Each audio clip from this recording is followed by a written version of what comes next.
Phone लेके आओ।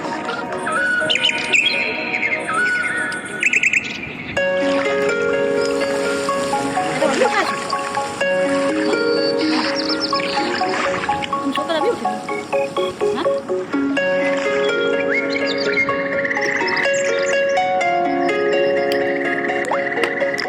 तुम सोकर कब उठे अभी? नाले क्यों था? सुनाने हुआ है मतलब से उठी हुई है हाँ? 2 बजे से तुम कहाँ थी?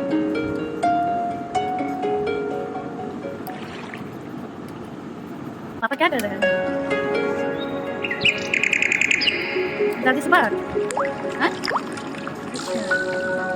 अच्छा दादी से बात तो तुम क्या कर रहे हो हाँ? तुम क्या कर रहे हो?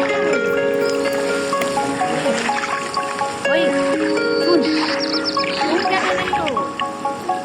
सुन ओए ओए सुन कैसे बोलते हो तुम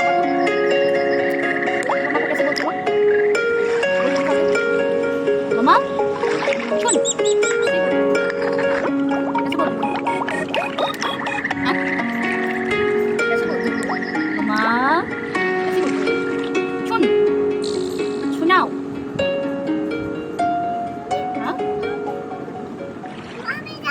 हाँ पंखा बंद कर हाँ हाय इसको मत छूना मत छूना अभी मत छूना थैंक यू तुमको पता चल गया था